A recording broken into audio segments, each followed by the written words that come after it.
Welcome, everyone. Thank you for joining. We see you coming in.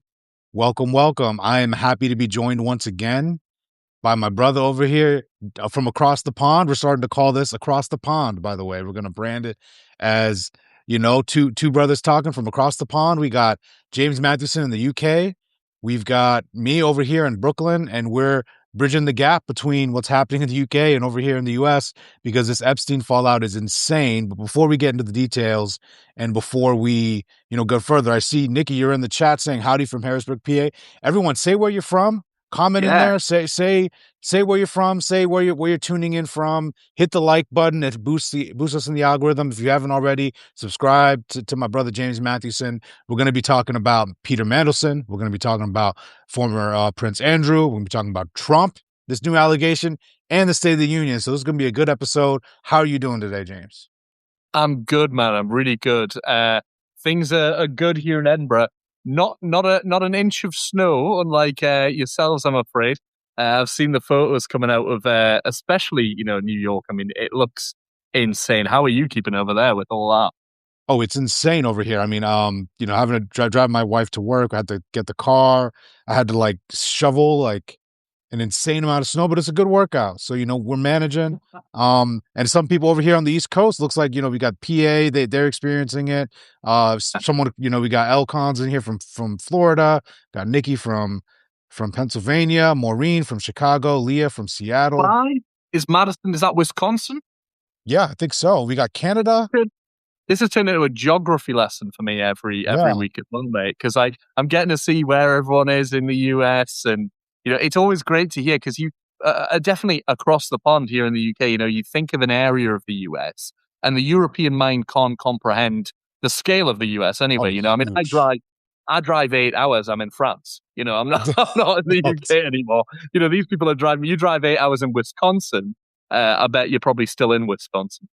Yeah, it's insane, the wide open space here, and it looks like we have got a lot of geographical representation here, from Chicago to LA. We got Canada, we got Connecticut. Catherine's in Connecticut. We got Kathy in Chicago. This is great. Thank you all for tuning in.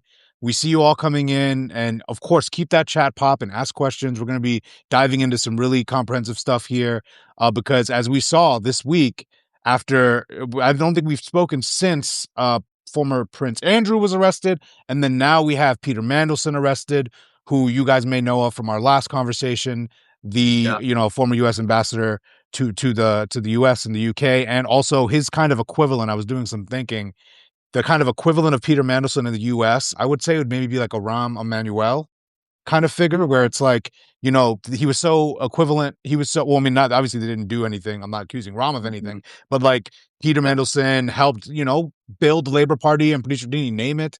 He played a huge role, and then was in a cabinet position. Rahm Emanuel worked in the White House, was big in engineering a lot of Democratic strategy. So it's like that level of a person being caught up in this and being under criminal investigation.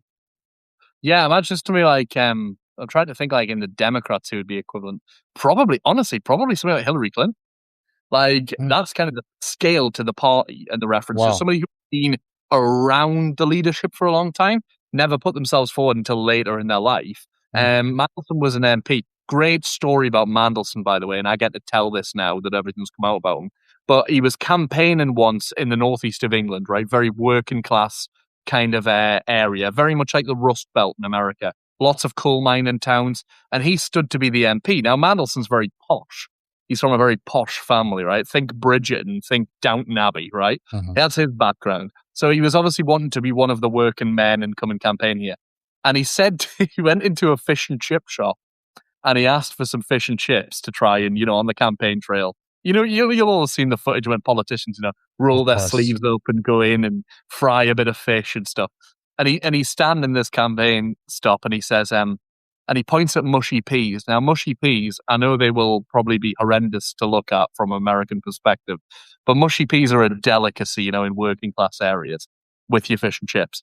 He points at the mushy peas and he says, "Could I please have some of that guacamole?" That's how out of touch the man kind of was, that's like JD Vance in the ice cream shop in 2024 walking around being like, well, that flavor, just did not know how to engage in any So fake. human contact in any way. And, Yeah. you know, clearly not thinking too clearly on Mandelson's end, because he's out here, you know, being caught up in this. And we see a question from Maureen, which we can actually answer as we lead into this. Who might Andrew implicate in the criminal investigation? So I've seen recent reporting. I've been watching UK press, and it's just, first off, just astounding, the contrasts and how they're covering this versus what's going on Crazy. in the US. But also, it seems that they're also looking for ties between former Prince Andrew and Mandelson. I saw, like, whether or not Andrew was involved in elevating or whether Mandelson was involved uh in Andrew getting the trade position, from what I saw. So like they're Yeah. also looking at who was involved in hiring each, like again, the level of accountability happening in the UK, where people who are just involved in hiring Mandelson are getting caught up. We're seeing anyone who's involved in the recommendation process for elevating any of these people into those positions. You know, and just to clarify for those who don't know, Andrew was arrested for public misconduct. He's charged with, and then they're going to, and basically he was the one that gave trade secrets effectively to Epstein, and then Mandelson is arrested for giving insider information on how the Europe was going to handle the debt, Yeah. and these are now peripheral crimes being pursued as a part of this Epstein network, not just a sex trafficking Yeah. crime. So, And the, just what's your and overall take on everything? the thing that frustrates me the most with this, mate, is that sometimes in politics we have to go about things in a different way, right? Just because of the way systems are set up. And when you really want justice and you want accountability, it becomes very frustrating because, you realize that, yes, misconduct in public office, right? We're all shaking our heads and thinking, this guy's had, sex with underage, with children, right? Like, that is what he's accused of. That is what I believe, because I believe the victims and the amount of statements that have been made about it. But he's never been charged with that. And he's never been, that will never come to him in that way. Yeah. He paid Virginia Giuffre. Now, the question is, where did that money come from that he paid it off with? The rumor is that the late Mm. Queen, paid. Now, everyone over here knows that the Queen had a favorite child, and it wasn't Charles, who's now king. It was Anne, and who could do no wrong. And he was known as a monster. I mean, close protection agents who worked with him for 30 years have since come out and said he was known as the monster. He was a monster. He used to scream at staff. He used to throw things at them ever since from a young age. He's everything you would imagine an entitled prince would be, right? And he's what we call a spare. You get an heir and you get a spare, right? He's never going to be king unless, something tragic happened. He's down the line of succession, and so he got to act however he wanted. He was a playboy prince, and as a result, we've seen the heinous crimes he was up against. Now, the funny thing, I think we had a comment there from Nikki a few minutes ago about locking him up in London Tower. Now, I'll be totally honest, right? The Tower of London's probably where he should be. But that does remind us of how long it's been Mhm. since a member of the royal family has been arrested, 400 right? years, right? Wasn't it 1649ish? Years, that's it, yeah. And 500 years since it was a sibling of the reigning monarch. And that was Queen Mary, who became Queen Mary. She had been locked up by who was then Elizabeth I, in an attempt to kind of, stop her taking over the crown. That's the same family. Like, to put, we talk about Yeah. European minds struggling to comprehend the geography of America. American minds trying to comprehend the length of time this one family have had influence over the country. These are the people, these are the Yeah. direct descendants of King George III, who, America was at war with.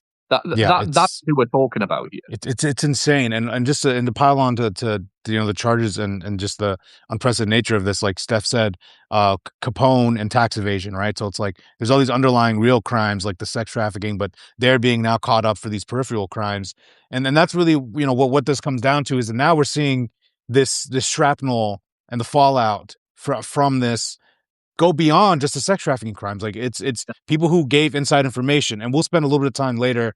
I would love to just talk about the Epstein network itself. I want to talk about that as much as possible, the infrastructure around Epstein, because it was really an elite cabal. Like it was the Epstein class, really, that enabled and this guy to come into power. He really maneuvered through the alleys and the halls of elite power and high society and manipulated Those people systems, yeah, very yeah. very easily. But like when it comes to the royal family, and now Mandelson, like in the UK, just what is the overall, how are people feeling about it? Are they feeling relief that accountability is coming? Are they thinking accountability is too late? Are they thinking it's not enough? What are people feeling there? And how does the UK feel seeing accountability levied there, while the president of the United States gave a State of the Union while the day that new allegations were revealed against him? Yeah, exactly. I'll park the American thing for a moment. I'll come on to that. Otherwise, I'll go into the. I'll Of end up. course, of You course. know, it's too big. But the way people are feeling about this in the UK right now, I think generally is that that there's two groups, right? You either split into the people who've always kind of had issues with the monarchy, people like me. I'm a Republican, not in the American sense of the word, but in the true sense of the word. You know, I'm against the monarchy. And for me, it's like, yeah, of course, these are the people I want rid of. So I have to check my own bias on it. But even still, for somebody to have been in public office and use these financial crimes is obviously bad and should be dealt with. But the sexual crimes are obviously what we all are getting at ultimately. We're all getting at the fact that this guy is a monster and has done monstrous things, along with other monsters. But I think people are apprehensive as well because Mm. they want to. It's a bit like your sweater or your jumper. When you get an edge of it, right? You keep pulling it, and things keep coming out and keep developing. That's what's happening with this. And as you pointed out, all the dominoes keep falling. The people who were involved in giving these jobs, the people who were involved in the back and forth. We have something called the Privy Council here, and it is the go-between between government and the royal family. Okay, the Privy Council used to govern, I believe, back in the day on behalf of the royals. So as we transition to a parliamentary democracy, the Privy Council now is like almost like a symbolic role, but they manage the relationship between the palace, as it's called, and between Downing Street, right, where the government is. Mhm. Those relationships aren't always uh, you know, great. They're sometimes quite tense, quite fraught. People might remember Tony Blair as the prime minister, and the relationship he had with the Queen over Princess Diana's death. She was kind of they were in hiding, they didn't want to talk about it, and he said to them, "Nah, listen, you work for the taxpayer. You need to come out. You need to come and deal with this." So there's always those relations, but right now, what this is doing is putting strain on that and saying, who gave the go ahead? Who said, look, we know Prince Andrew's connections, all the information's there, it's on files, but we're still going to make him a trade envoy. We're going to put him in a position of power and a paid job that he only got because he was born into a certain family, which is madness in itself. Mhm. So the very fact of that is frustrating people. The other group of people are those who are like, he's a bad apple, right? Let's take him in a kind of vacuum, and let's say bad guy. We don't like him. That's fair enough, but we won't challenge the systems and the structures and the things because I'm not saying that the royal family inherently are evil, right? That's not what I'm trying to say here. What I'm saying is that if you're a prince with the level of privilege and protection that you have, you are able to rape, assault women, do whatever you want with impunity because Scotland Yard will never launch an investigation into you. The police will never look into all of these things that have happened. Every time the Metropolitan Police said, we've been given information about a sick, whatever age he was at the time, man, and these crimes, we knew it was Andrew. And every time they refused to investigate. And I have no doubt in my mind that's because of the position. Because how can Of you course. investigate, the king's brother? How could you do that? No, exactly, and it feels like they only did now because King Charles almost tacitly gave the approval publicly, finally. That's almost seemed Yeah. And I believe that's what William. created it. William is a driving force because Yep. he's not stupid, right? Like this is a guy who is in 2026 and knows that a monarchy is outdated, knows that it has to prove itself and has to have a purpose, right? Because people like me, right, who would at one time be calling not for their heads, I'm not violent, but like I'd be calling for their abdication and get rid of them, right? People like me can tolerate them if they're doing something useful, if they're Mhm. going out there making trade deals with other countries. The US loves them, Harry, Meghan, William, all of that stuff. They're an asset. You can go and send them places and you can make money off the back of it for your country. Okay, great. I'm happy Yeah. with that. That's what I want to be. Um, but at the same time, when they're causing more problems than they're solving, that's when it becomes a problem. And he knows if the future of the monarchy is at risk, and he's going to be a future king, that he cannot have Andrew anywhere near this. So he was a driving force, I believe, in getting rid of this. And they're very plugged into the US and what's happening with Trump and all the rest of Exactly. it. And right here, Lee Anderson just said someone else, Larry, just breaking news for people watching. Larry Summers is resigning from Harvard, and I just confirmed that. He's retiring from his academic and faculty appointments at Harvard at the end of the academic year over his ties to Jeffrey Epstein. And yes, it really is like, I'm glad you zoom out, because what we have is like people who almost had even less ties to Epstein, or tangential ties, are losing their jobs and whatnot. And then meanwhile, President Trump, who's now credibly accused of sexually abusing a minor, credibly enough that the FBI Yeah. interviewed them 4 times, is still in power. And then you have former Prince Andrew, who was upheld and protected for a period of time. And I think that's what goes to the core of this frustration, is people feel that, not people feel, but there is just generally a lack of accountability in these elite circles. And what we saw was just, that's why this is one of the biggest scandals in history. It's that there was an entire network of people, transnational network of elites and rich, wealthy, well-connected people, that enabled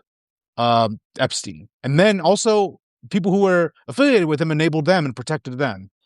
It's unbelievable. Like when you have Epstein, the interconnected network that he ran, and when you read through the files and the email exchanges, the way that they leveraged deals, they leveraged introductions, all just to feed each other's egos and to feed each other's goals. Meanwhile, these people were engaging with who they knew was a convicted sex offender already by this point, and then acting like they're surprised later on this is going to come back to bite them. I feel like we're entering like almost another Me Too era here, where but it's about child abuse, and whether or not that's a red line. And for me, it's really ironic with the QAnon movement that built an entire pedophilia ring conspiracy theory. And then now you have one, and Yeah. then you have the president of the United States. Like this like, accusation yesterday. We gotta talk about it, because it's like Yeah, man. Yeah, this it's doing the for round here as well. It's getting a lot of cut through over here, that allegation. yeah, and just to break it down for people, basically in 2019, this woman was interviewed 4 times by the FBI, so they felt that this allegation was credible enough to interview 4 separate times. The allegation is that in 1983, Donald Trump tried to force her to give him oral sex and then punched her in the head. That's the allegation. Could be proven wrong, could be proven true, but what we know is that the FBI interviewed her 4 times, and then the most damning part about it is that the DOJ hid 3 of the interviews, and those files were missing from the public release with no explanation. It wasn't until NPR found the discrepancy and MS Now confirmed that we now know that there was effectively an attempted cover-up of that. Why, of all the salacious details that are in the files publicly, would they choose this one? Yeah. To withhold? That tells me that there's something there potentially. Yeah. And it's him. troubling. It's him. We've known it's him. We know that he's these relationships, these friendships, whatever they are. The writing is on the wall. I mean, come on, like it is. If you, we've gone into a world now where the people who 10 years ago didn't want evidence for jack shit. They didn't want evidence of Barack Obama's actual place of birth. They didn't want to look at his birth certificate. They wanted to assume and theorize, and evidence didn't matter to them. And yet now they're asking for more evidence than a court of law would need to convict someone. What happened to this idea of like, he needs to be proven beyond reasonable doubt? No, he doesn't. This isn't a court. This is the public sphere. He is the president of the United States of America. He is clothed in immeasurable power. He is given the position on this planet out of all of our species that has the most influence and impact on the daily lives of every single person on Earth. And I'll say this now, it is my opinion, and I'll say it as my opinion rather than fact, but he's a rapist. I believe that to be true from the E.J. Carroll case anyway. And then for this additionally be on top of that, if you knew someone who you had seen in a civil court had been proved to have raped someone, and then there was these allegations about him, and then he hid them, what would you think? What else are you meant to think? What else conclusion are you to come to? And yes, he was held liable for the assault on, well, sexual abuse technically in the court of E. Jean Carroll. But Yeah, whatever we would, rape is rape, you know? Like the allegations were proven in a court of law, and it's like we are going to, and of course it was civil, but it doesn't matter. It was proven, and they're going to ignore that. And again, it's yeah. like the evidence doesn't matter to his base or his supporters. They've No, created a reflexive system of defense of every single corrupt, shameless action this man who desecrates the office takes. And again, it's yeah. been just so frustrating for people like us who've been warning about this guy who clocked him the second he came down the escalator as the charlatan that he is, as the demagogue, as the person who's going out here scapegoating immigrants for the second he comes down the stairs. And even before that, the Barack Obama thing, it's like, come I on, don't know guys. He how. could have just worn a shirt that said, "I am a demagogue, I am a con man, I'm manipulating you," and that wouldn't have been enough. And it's like, what will it take? I'm running out of excuses Yeah, for you're people absolutely who right. still back the guy, and which is hard for me, as we've talked about, because I grew up in Virginia around people who back the guy, and it's like it's enough. Enough is enough. And the thing about this new allegation and just everything as it culminates, every single one of these taken alone would be enough to have tanked any other presidency. Yeah, yeah. It would Objectively, have ended JFK. It would have ended Nixon Nixon. All of them. Nixon was forced to resign for a fraction of what Donald Trump does on a Tuesday. Yeah. Do you remember when? Do you remember when a scandal for a U.S. president used to be an extramarital affair? Do you remember with JF, or like hiding an illness, or something like that? That was scandalous and salacious. And this man has, and this is where we come back to the damage that he's done long term, right? He has moved the bar forevermore to allow other people who come after him to get away with other shit, right? Any party, anybody. Like, if you are one of the worst people in our society, if you're a scumbag, if you're somebody who predatorizes people, attacks women, you look at him and you think, I could do that. That's me represented. We talk about representation. We talk about DEI, these represented monsters. He's given them the credibility of office. But I don't know. I've got to say, after tomorrow, I mean, we were talking a bit before we went live, weren't we? That you were obviously doing your media stuff, and I was doing mine on the State of the Union. And it was 2 a.m. for me by the time it started. And he talked obviously for 2 hours. Just like I was sat the whole time in a virtual green room with a guy from Republicans Overseas, and they're a group who represent Republican voters who live in other parts of the world, what we like to call immigrants here. I would like to remind them that's what they Ironic. technically are. But no, they're expats because they're American. But so I was sat with him and he was loving it, just grinning all around, and my stomach was physically churning. I was ill afterwards, right? I went straight to bed at like 4 a.m. I can't imagine how somebody like Ilhan Omar, who was sat there, was able to try. I mean, obviously she said she shouted some things. How any of them were able to contain themselves, because the things he was doing, I mean, the stunts, the publicity stunts, that little girl, God love her, that little girl who 20 years from now will probably turn around to her parents and say, what the hell were you doing? Letting him use me, It's you know? it's frustrating. And the thing is, those of us with morals, and principles, it's hard to not to contain the disgust, and the depravity, the feeling of this is objectively disgusting what he's doing, and the props, the use of using people as props, the hockey players that allow themselves to go up there and again, it's beyond. This is not like difference of opinion stuff. It's difference of value systems now. The lines have been crossed. They were crossed in the first term, and then you're going to keep just letting they defend. The fact that the defamation of Alex Preddy and and Renee Good and their killing didn't end his presidency is absurd. It's like we move beyond a point, and it's like now the State of the Union. That's why, like, we had this big debate. I was on the Don Lemon show last night, as you said you saw, and we were having this debate, and there was people, someone on the panel was trying to say, oh well, it's okay if Dems all did their own thing, right?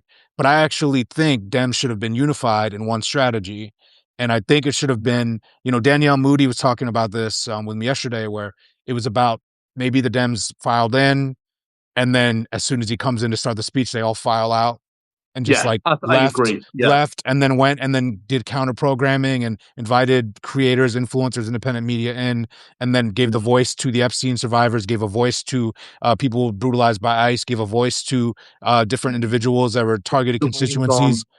Or they should have all gone to the after comments, the gym. Exactly, and or gone to that, or just went out in the hallway and held court with reporters, right? Draw the attention away from him, because he went up there, and I like Ilhan Omar yelling out. I would have yelled out too.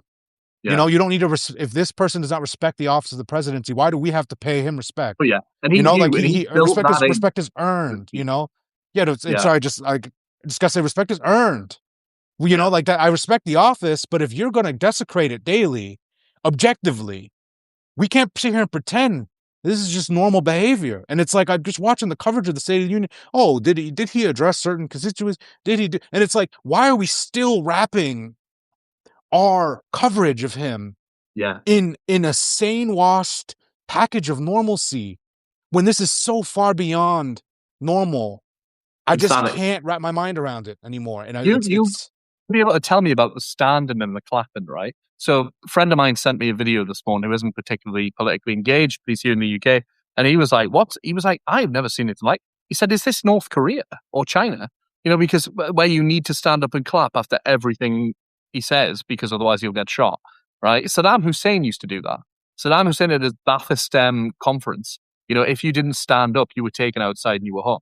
Like, obviously, I'm not equating directly that to this, but the fact that these the skin crawlingness of the Republicans wanting selfies with him on his way down to the podium, like the wearing caps, wearing MAGA caps in the chamber, in the House of Democracy, a place that is more sacred than any, surely, to a nation. And you're absolutely right. I think the Dems should have had a coordinated effort, because what I was seeing was them not knowing when to stand up and clap and not knowing when to sit down, because they didn't want to look like they were disrespecting certain things. So, like the hockey players they stood up for, right? I wouldn't be standing up for those hockey players. Did you hear their comments about women? Not a chance. But anyway, regardless, they were all on different pages with it. They weren't cohesive. And that's the thing. That's why when he's going to put you in positions to force you to stand up, don't be there. You don't applaud anything from, like, I think when we recognize we're past the point of applauding anything he said. Like, this is not a normal presidency any longer. You don't, like, enough with the poll testing, enough with the, like, oh, well, let's, like, do what's right. Like, if you really, it just shows some people believe we're in a true authoritarian emergency and others do not. Mm-hmm. And it's very clear to me that Hakeem Jeffries does not believe we are in one. No, exactly. I'm just gonna say it. I'm like, he is that, as a black man critiquing another black man who's in Congress. Like, I've always liked the guy. I think he represents me in Brooklyn. Like, I just think, like, I like the guy. I respect I respect him and what he's doing. What he's striving to do. But I need him to, like, feel the urgency of the moment a little bit more, and do remarkable things. Like, them should not have attended. They just should not have attended. And it's like, we can't keep pretending like it was 2 weeks. It was like last month that, we're within weeks. We're talking within, like, very recent times that 2 people were murdered by ICE. And yet he wanted to change the narrative last night to other people who were murdered. Look, every murder anywhere committed by you, I don't care who commits the murder, they're a murderer. Their identity doesn't matter to me, right? Murder is murder. And that's the monstrous thing, is that he hand-picked murders from around the country that fitted his narrative, that he was able to say an illegal or an alien or whatever this dehumanizing language was he was able to use. And that's the monstrous thing about it. The men's hockey team, he used them because he knew the controversy that they'd just made. The whole thing was a reality TV performance, and baked into it was the rage bait. And Nikki used the word rage bait in the chat a minute ago. It's exactly that, Nikki. It's the rage baiting of the Dems, because he knew, and you could see his face every time he turned distinctly to his right hand side to address them. Because he knew that what it was. With the Pelosi stuff with the the bill on, kind of trading and stuff like that. He turned because it was all for them. It was performative. Yeah, and you're right, and it's the rage bait, and it's like trying not to get getting upset talking about it, even on this live, but it's like, to try to not to like give in because, at the same time, it's like, yeah, he's trying to bait us, and it's like, it's disgusting. We have a president who's literally just trying to rage bait a certain population of his own people, and we pretend that that's normal and that's okay. Oh, And I mean, we were hating to think somebody like Reagan, with the kind of war on drugs and the focus on black communities. I mean, it's still monstrous in my opinion. But to think that was like the worst of the worst of 10 years ago, that was like we were like, oh God, the legacy of that is horrendous for black communities and the war on drugs and all that stuff. The dog whistles. These aren't even dog whistles anymore. Like these aren't dog whistles. These are like loud and proud, and they all smirk and they laugh because they know what they're really saying, and they're like, "Yeah, yeah, we know I what it's about." I know it's insane, and also we see you guys in the chat. Keep throwing it in. Keep making comments. We see you, Tracy. We need to stay focused on what is important. You will not be distracted by his mess. That's the way to go. Don't let him rage bait you. Hit everyone, smash the like button because this helped. This boosts the algorithm, and And I'd also, love to know. I'd love to know from people in the chat how it makes you feel, especially around the military stuff. We don't get the military stuff over here, right? It's a bit of a touchy subject because the whole "thank you for your service" thing in the US. We kind of make fun of that a little bit over here, which often. Look, I get it. It's not fair for us to do so. We don't have the relationship with the military that the US does. But for him to give that Medal of Freedom, right, to somebody who fought in World War II, and then immediately, I knew it. I knew he wouldn't be able to help himself. Immediately after he made it about himself, he said, I would give it to myself, but apparently I'm not allowed to. He made a joke about it. To think about, imagine if Barack Obama no, had done that no, it's when he was. insane. Yeah, it's insane. And it's like that little. And first off, just giving for someone who fought in World War II while representing similar ideologies to what we were fighting against in World War II. Yeah. Frankly, the white nationalism, the way he scapegoats migrants, the used weaponization of xenophobia, the stuff he's doing, it's disgusting. And for him to do that there, it's ridiculous. So yeah, everyone in the comments, we still see you. Ask questions, share your thoughts, hit the like button, please, because it boosts the algorithm here for the live. It also boosts the algorithm and remain on the post after this. So smash the like button, you get unlimited likes.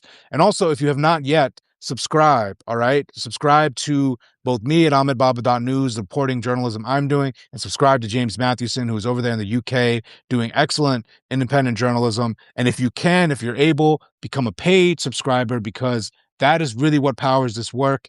We're out here trying to create a new information ecosystem. I think we're starting to win the information war, and it's because of independent creators.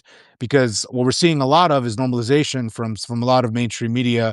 I do think MS Now does great work, and CNN half the time. But you got MS Now doing excellent work, but mostly these independent creators are the ones pushing this. So please subscribe if you can, and please become paid subscribers because I just got to emphasize, there's a lot of already rich journalists Yeah. on this platform who are already Plenty of. millionaires, and being a Yeah. paid subscriber to them is great.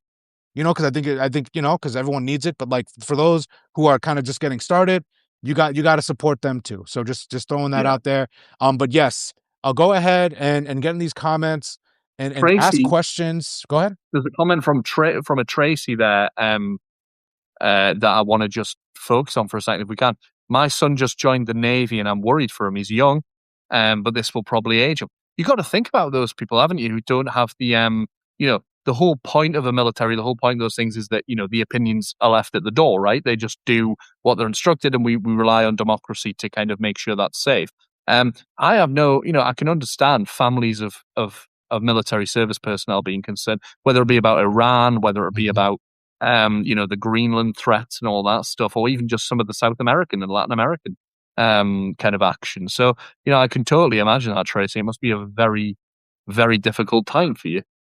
Yeah, it's very difficult, especially people who are patriots, who are in Yeah. are service members, and then having to serve under this, administration. It's really difficult and creates a lot of cognitive dissonance, and it's really a weird time to be an American. Is also speaking on that vein, like with the Olympics going on and being super patriotic and happy about Alyssa Liu and the stuff she's doing and and, He and some of didn't these mention ex. this, did he? He He didn't know. didn't He even didn't mention her mention. because she. Yeah, he talked about the hockey players, but Alyssa Liu was the one who out there redefining greatness. I did a whole post about her, just Oh, like he's incredible. the She's just so the cool. way she was free and joyful and not Yeah, like killing herself to win, but still won. And it's like, yeah, Trump didn't mention her, and it's like it's just we're really just sick of this feeling, like that's what I'm really finding within myself and just like being here in the US of like just the constant just depravity being excused. Like, well, there's a new allegation that the president potentially yeah. abused a minor, and then God. he goes and he gives a disgusting speech where he's antagonizing, not just when he's looking at the Democratic side of the aisle, he's talking about the majority of the country that oppose him right now, and just trying to shit on them, right? And it's frustrating living in a country when your president hates you. That's what this is, and it's like, so we're all trying to grapple with that feeling while still trying to uphold America's ideals, which is basically, to be honest, if I'm gonna be straightforward, like, because people, yeah, Helena said it feels like we're under attack, and for a lot of people this is new, but for the Black community, this is the existence for the entirety of the country's existence, right? Yeah, I mean, with slavery, you're forced to love a country that doesn't love you back, and yeah, then and serve a they're country for so many Black Americans. serve the country. They Yeah, went to fight in World War II and then returned to fight for freedom abroad and then returned to a country that didn't guarantee their own freedom. And then they went on to fight the civil rights. It's always been the Black community and Christine says, which ideals, what ideals they went Black people fighting for the ideals that were promised to us in the Declaration of Independence and the Constitution, the idea that we're free, the idea that we broke off from, I'm sorry, but Britain, James, and yeah, no. don't apologize. I'm not holding it against you, dude. Listen, if it was going well right now, I'd be over there. I'd be coming and joining you with freedom from the monarchy as well. But the fact that we're in a world where the country that still has the monarchy looks like it's in a better shape than the one that threw off its shackles is beyond irony. Exactly, and indigenous peoples, Christine's mentioning, yes, the fact that the country was just systemically oppressing indigenous people and women and Black people, but Christine, when I was talking about Black people that were like pushing for the ideals, I was talking about the civil rights movement. I didn't get to that, so I'm not like excluding different groups. I can name them all in one breath, but like I was talking about how, you know, yes, at different times, especially women fought for suffrage. It's always been marginalized groups that pushed the country towards Yeah, towards these ideals that were promised, and yeah, using the Constitution, the language of the Declaration, to say, "Hey, no, we were promised this, we deserve it," right? And then it's that's being pushed back against that backlash.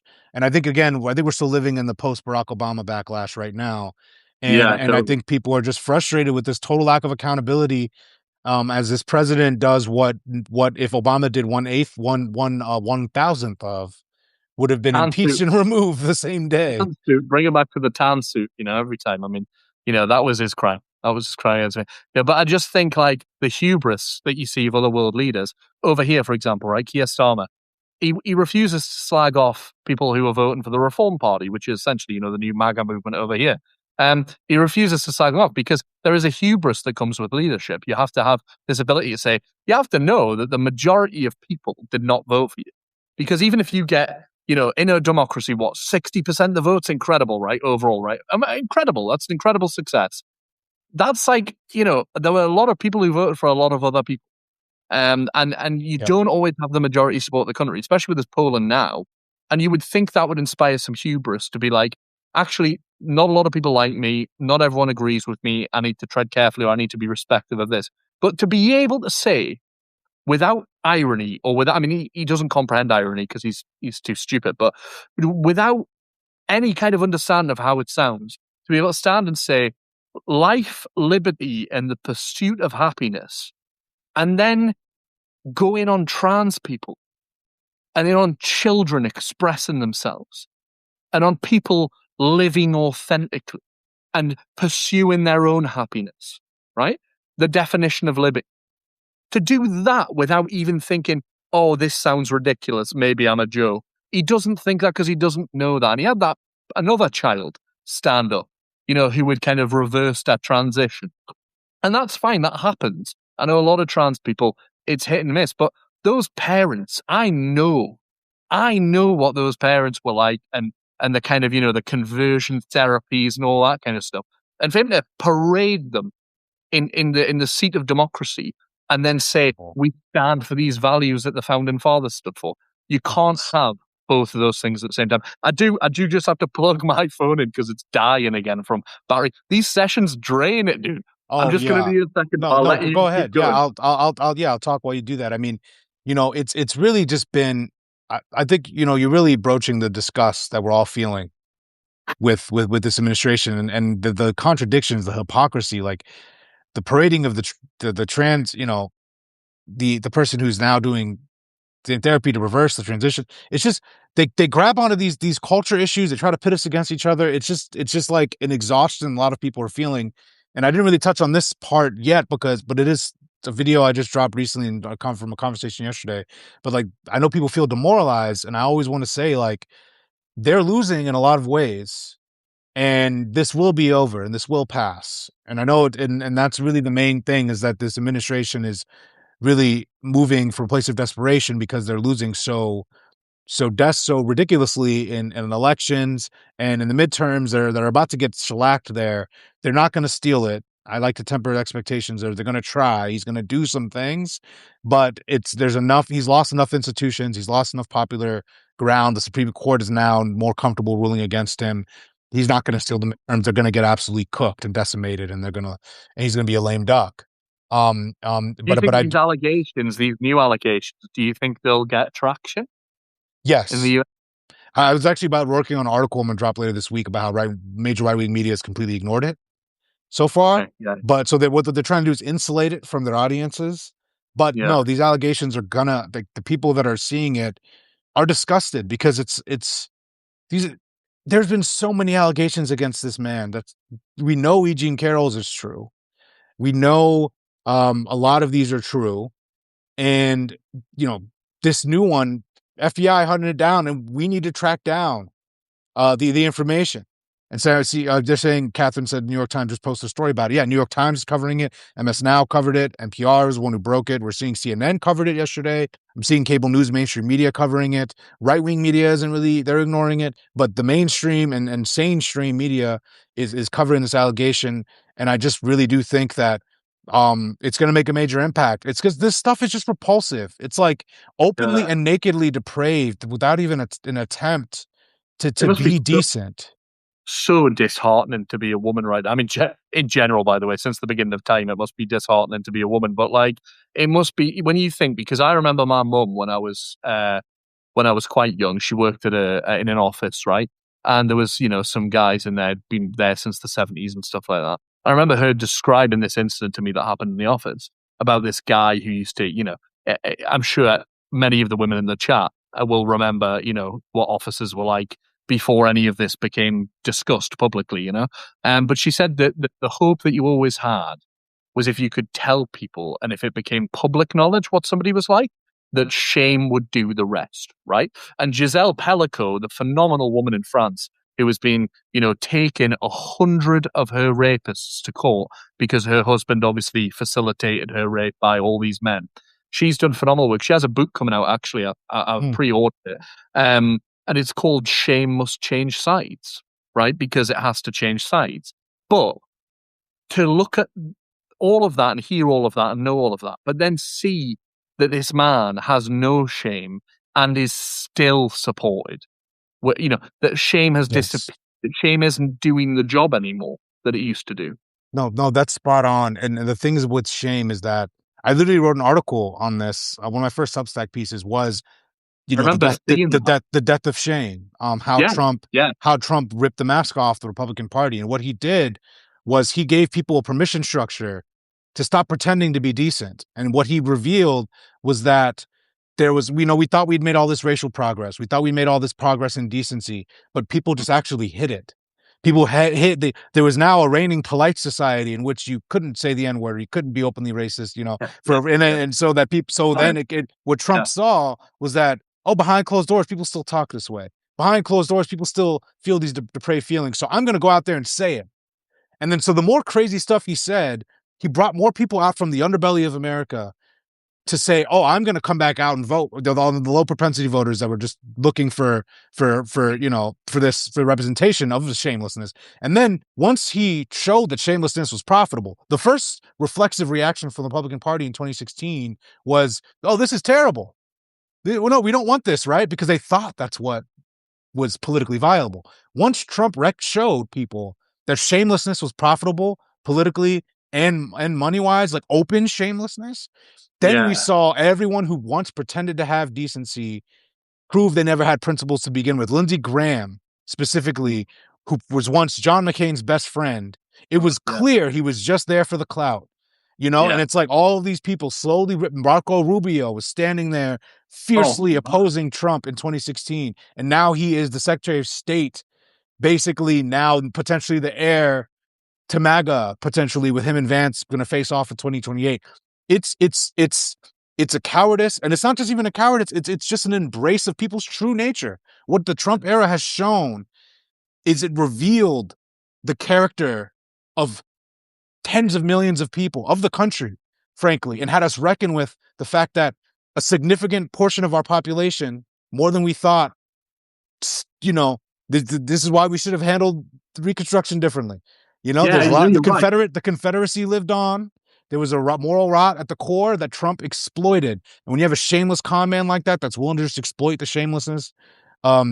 of the country, that's what we got. And then we saw millions of Americans say, "Oh, well, I can be a dick now." And then everyday Yeah. And they Americans start treating knew. people poorly. And actually, anecdotally, when I think of it, I'm sure it's the same over there as it is here. You think back now over the last 10 years, 10, 15 years, and we all know that uncle or that auntie or, whoever it is at the dinner table or whoever it is in the office at work, and that they've been testing us. They've been testing it the whole time, right? These sentiments were there. They were in their living rooms. They were in private.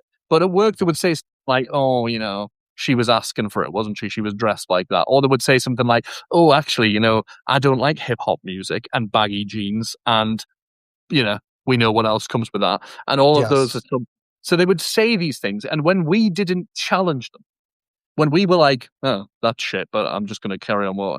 When we didn't say, "Shut the fuck up," when we didn't say, "Whatever, I don't care what you're," when we didn't hold that to account, the space was there, and it just needed a little bit of space for him to come along and pour petrol on it and say, "It's okay, guys. I know what you think. I know what you actually think. I know that you're annoyed how it went after the Yes. Confederacy failed.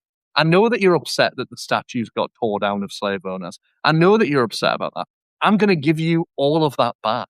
And all you need to do in exchange is let me rape and pillage the country and take everything I want for myself, because that's all I want." And you're right. And that's why, that was the deal he made. That was the Yeah. deal he made. And he was also going to Deal with the take, devil. and he also lied to them about some elite cabal he was going to take down without revealing he was part of the cabal himself. That's in it. He knew Yeah, about yeah, the cabal because he exactly. was Because he there. was in it. He was in it. And yeah, and you're right. Jay said the media gets a lot of blame for this as well. But also, I saw Catherine say, a lot of us also have, there's a lot of good people too. And yeah, it's not just that expose the bad people or people with depraved natures. It exposed people's character generally. So those who were genuinely decent, like the people, for example, Jeff Flake, who is a Republican, like the Yeah. Republicans who left because they couldn't, even Mitt Romney, the people who were like, "I'm gonna leave because this is actually fucked up," right? The Yeah. people who actually showed they had John McCain, like the people who were like, "I actually have principles and this is too far." And it's like that those people were exposed, and those people, the good people, and then what we need now is a permission structure for morality and moral leadership again, where it's like Yeah. now there's this whole debate about whether or not maybe liberals need to be a little bit more like Trump or a little bit more ruthless. I think you need people to give permission to say, no, it's actually strong to be decent. It's actually you actually need like strong, non-weak representations of decency in public life again. 100%. Like we had Barack Obama, who was the epitome of someone who moved with character, was careful with his words and his thoughts and his actions. I know he gets a bad rap sometimes. I know people critique him for the drone strike, some other things Yeah. that people disagree with, but fundamentally, as a person, as an individual, the way he held the office was with dignity and moral Respectability. leadership, respectability. And the contrast of like when Dylan Roof shot up that black church, Obama didn't say, "I'm going to go after my enemies and all white supremacists are banned and I'm going to, hunt down white people," like Trump does when any minority group attacks It someone, makes right? you think of Instead, he's saying Amazing Grace. Yeah, exactly. It makes you think about the choice, right? When you arrive and you're given a choice, I think about Bobby Kennedy, right? Not the one who's doing workouts in rock in his jeans, by the way. Not that one. He would be, I can't even begin to think what his dad would think of him, but never mind. The Bobby Kennedy who went out, after MLK and said to people, in the streets, we need cohesion. I'm with you. I feel your pain. Like my brother was shot. I know it. Like I know this Yeah, pain, but I want to work with you. And yeah. all of those things that led to him having ultimately, yeah, of course we know where he ended up and we know how that ended up for him. But when his coffin was carried across the country and people came out in their swathes, because they Mhm. recognized respectability and they recognized decency and dignity, because what he could have done instead is say, oh, there's political gain in this for me. I could Mhm. turn the black community against the white community. I could do all of that. I could use those divisions to my advantage. But instead, choosing to do the thing that isn't easy. And I will always say this: hate, hate is easy, man. It's So easy. so easy. I felt it last night sitting there through that.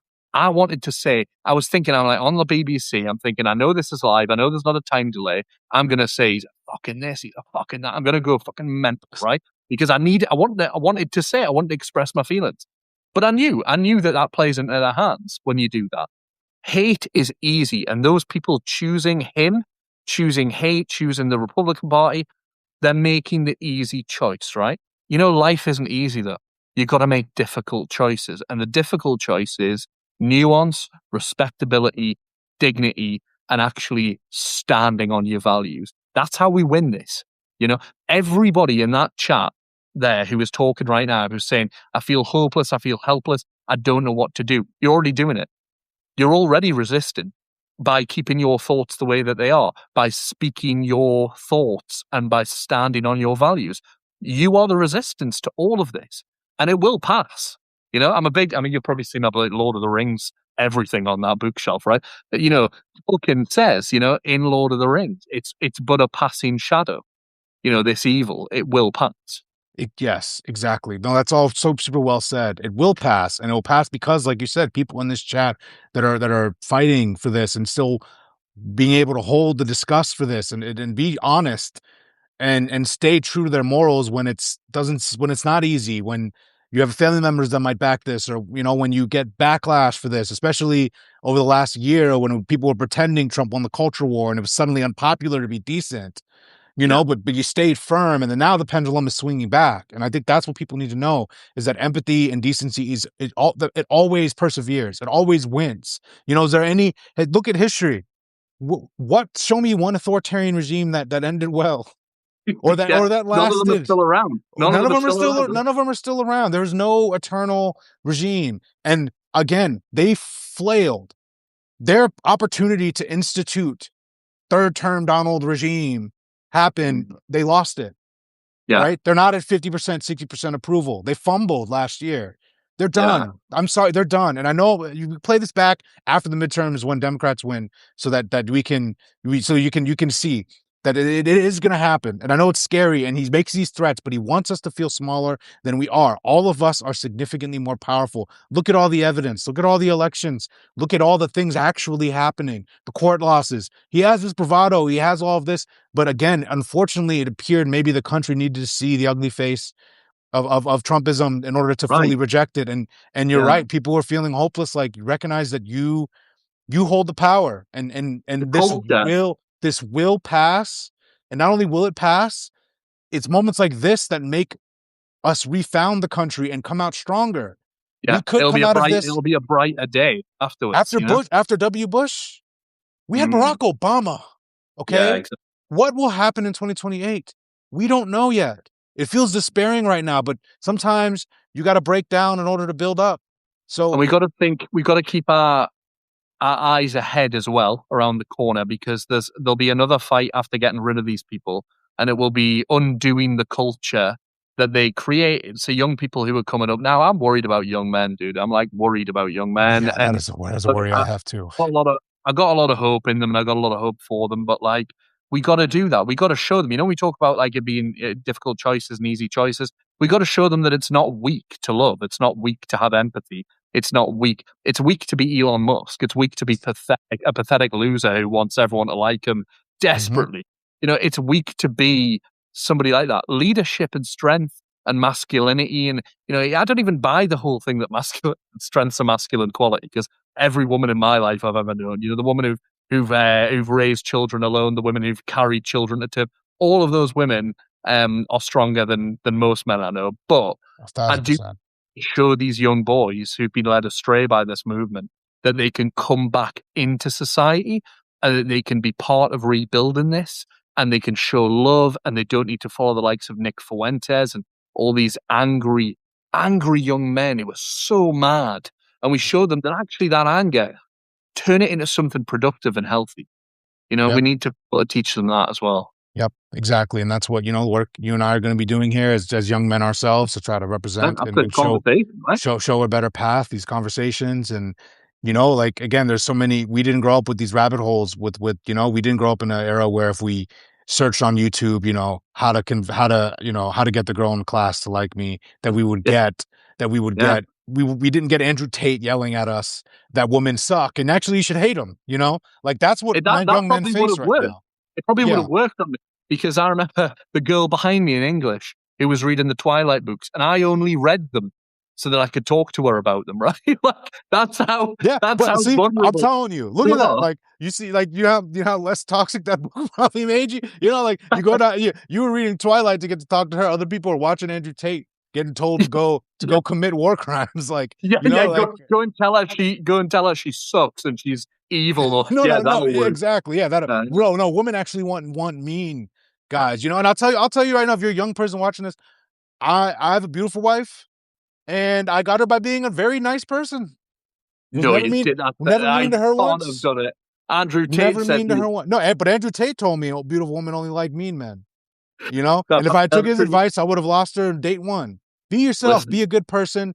Decency is what this world needs, and we all need to move with the example of representing that, especially men, because like there's all this machismo and bullshit, and I'm glad that you and I are representing young men in a positive way. And because yeah. people want, people out here acting like Trump is aspirational. Like, I'll tell you what, young man, Donald is the most unhappy motherfucker on earth.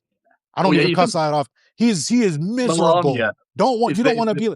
Imagine having all the power in the world, literally making it to the top, vindicating yourself, and then you go ahead and you can't sit still because you're so miserable. what was Come the on now. point in any of it? There was no Yeah, point. There was no point. He is a cautionary tale. Be a good person. Yes, Kitty said they all have daddy issues. Be a good person. Recreate yourself. Focus on self progression as a young man, yeah. and be someone that you would want your son or daughter to look up to and say that's a good person. That's the most important thing you can be.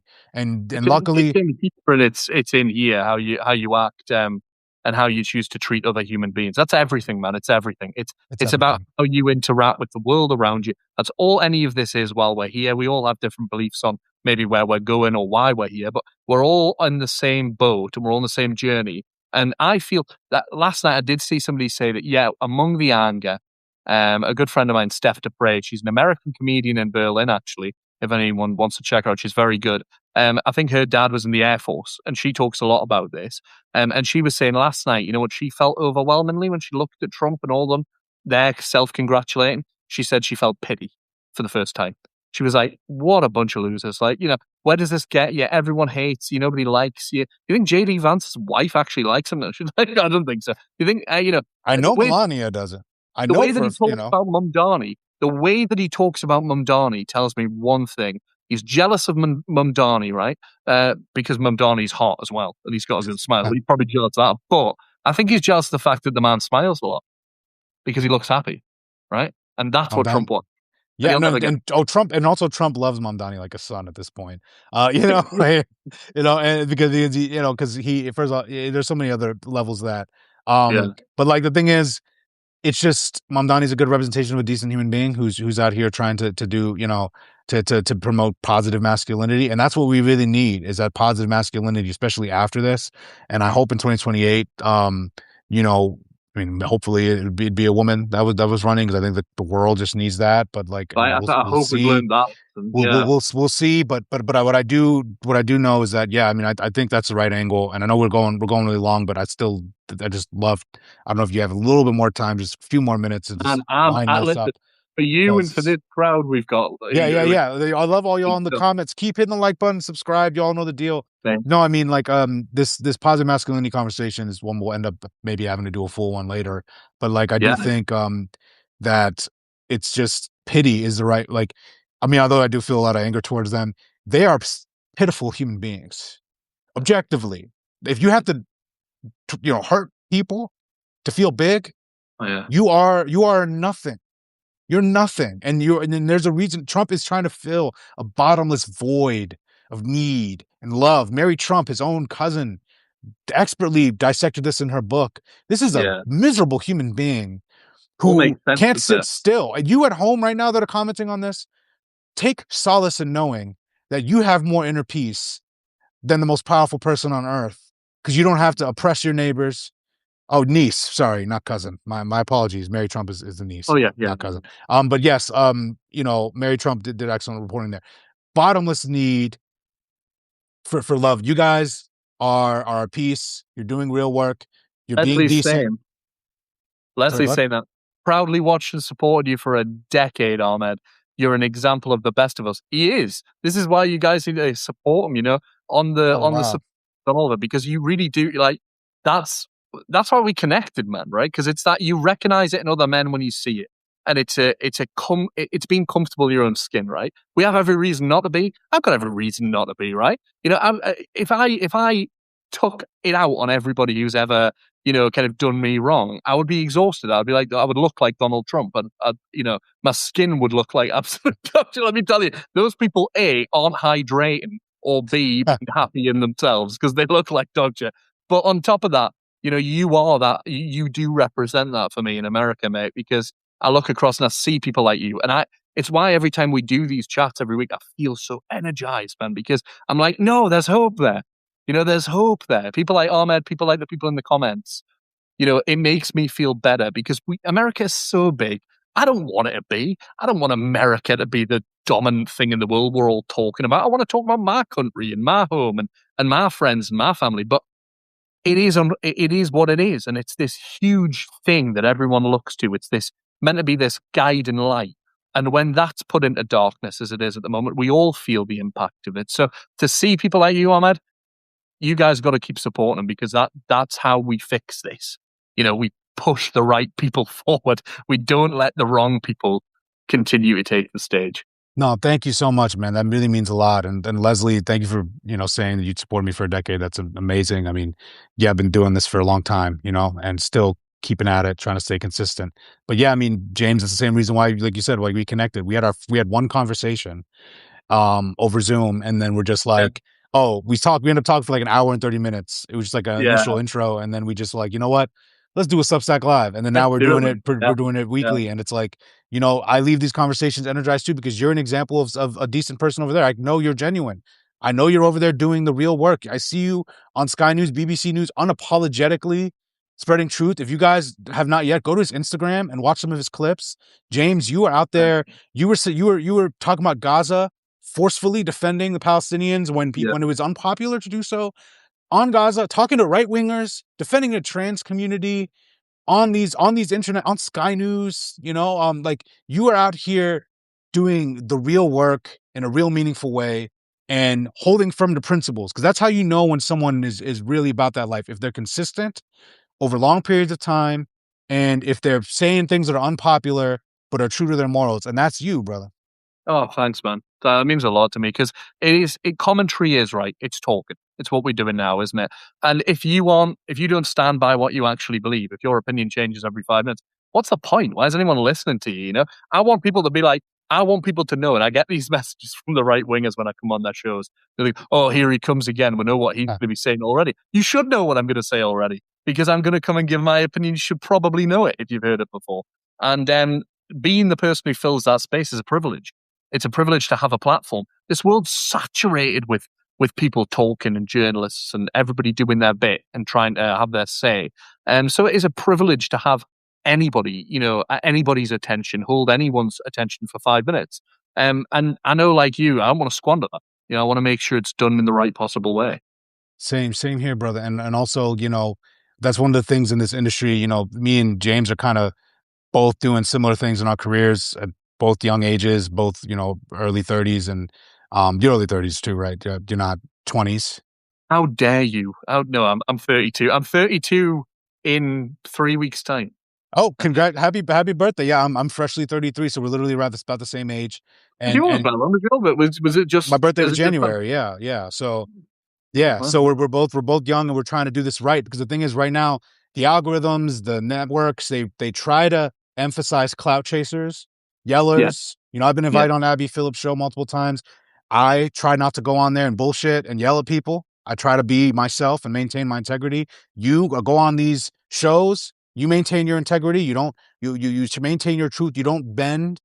yeah. You're not gonna pile it up with liars in the green room and then go on screen with them and that's all this and so It like might be well, the long way round that we're doing it, but I believe it to be the right way around because people do, yes. we could be doing these content videos on TikTok every 5 minutes, reacting to everything and trying to jump on because what a lot of people are doing, whether you agree with them or not, I see a lot of them that I agree with politically, but I think you've made that because I know that you're jumping on the bandwagon or you're trying to get ahead of the curve.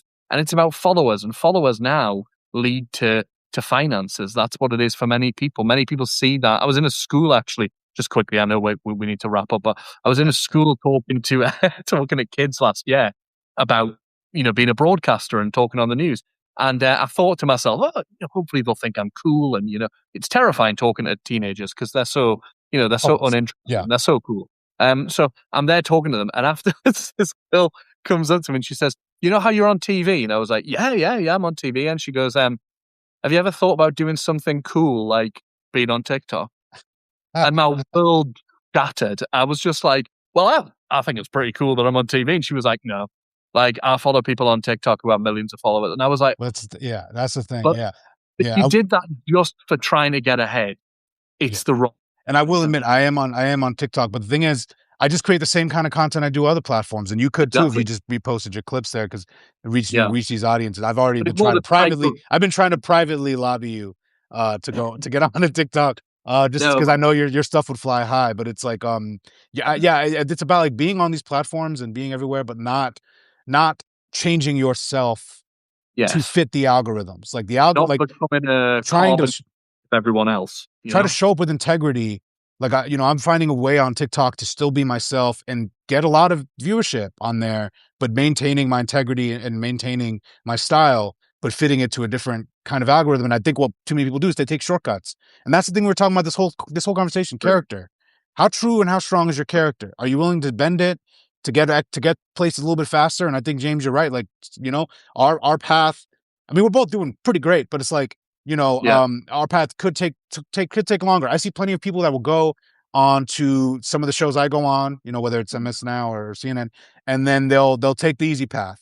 They'll do something Yeah. rambunctious. They'll yell. They'll tear someone else down on the panel just to Yeah. do it. They'll do I go something just to viral. to get viral, and they'll go viral, and they might get a contract before I do, or they might get an opportunity before other people do. But but what you gain on Yeah. that route, you lose in character and you lose in your integrity. And I know you and I are gonna keep the steady path, keep our integrity, and hopefully that we're rewarded by whatever. If I don't know if you believe in God or spirituality, the universe. Hopefully, we're rewarded by decency. We're rewarded by our audience here who are hitting the like button this whole damn time. First off, shout out to y'all. Yeah. You know why we're going on so long? It's cool. Nikki yelled stay. She said exclamation point stay when you said you were about to bounce. We're still on this live because you guys are feeding us so much love. We're reading all your comments. You're hitting that like button. You're hopefully subscribing, and you're making Happy this. birthday. Happy birthday to Leslie as well. I think someone said. Leslie, happy birthday.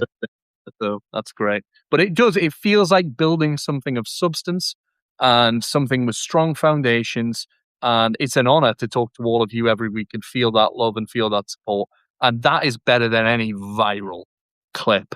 To have strangers, millions of people like something, it's kind of like an empty thing. And I think people are chasing the dragon a bit with it, right? They're getting the kick of it and they're getting the thrill. And it becomes about that. It becomes about, trying to Yes. drive those primitive instincts that are in this to be liked and be seen and all the rest of it.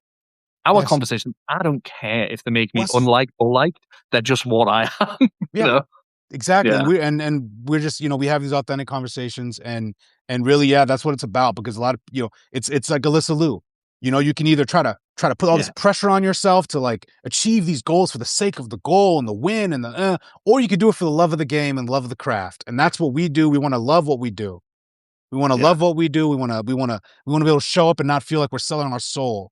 So thank you guys for watching. James, Thank you, Bill. me and you are doing this again next week. I will text you about the scheduling. You Amazing. guys, if you're subscribed, you will get a notification when it pops up. Sign up. Thank you for staying on. We see some of you guys stayed here the whole time, like Nikki, Yeah. like Catherine, like so many of you, like Leslie, like people in the chat. Thank you so much. We love you. So you're smashing the like button. Thank you. And if you have not already, subscribe to both me and James. And if you are able to, I know it's tough times, become a paid subscriber. We were trying to build a new way of doing this. We're trying to show up with integrity. We're trying not to sell our souls to these algorithms to try to just chase clout and rage bait you. And Yeah, we want to totally. we want to give the real representation of going on. And now this is going to be a reoccurring thing. Across the pond is what we're naming it. On, And man. I love and that. and James, We'll get a logo for you by next week. We'll work it yes. out. And Yeah. so James, any final thoughts before we let everybody go? Just thank you so much to all of you. Honestly, it's a privilege every week to talk to you. And just stay hopeful. I know it's hard, but look, the love that you guys show and the love that you guys have will triumph. I know it's corny. Watch the Disney films. They've been telling us it for years. Love is stronger than all of it, man. And Alyssa Liu, let's be the Alyssa Lius of politics. I'm not as flexible and I'm not very good on ads. I will admit that. But let's try and follow her example. Absolutely. Yes. All right. Well said. All right. Thank you, everybody. Great seeing you, James. Thanks, Thank you all everyone. in the chat. Hit the like button, subscribe on your way out. We will see you next week. Appreciate you all. Take care. Thanks. Bye.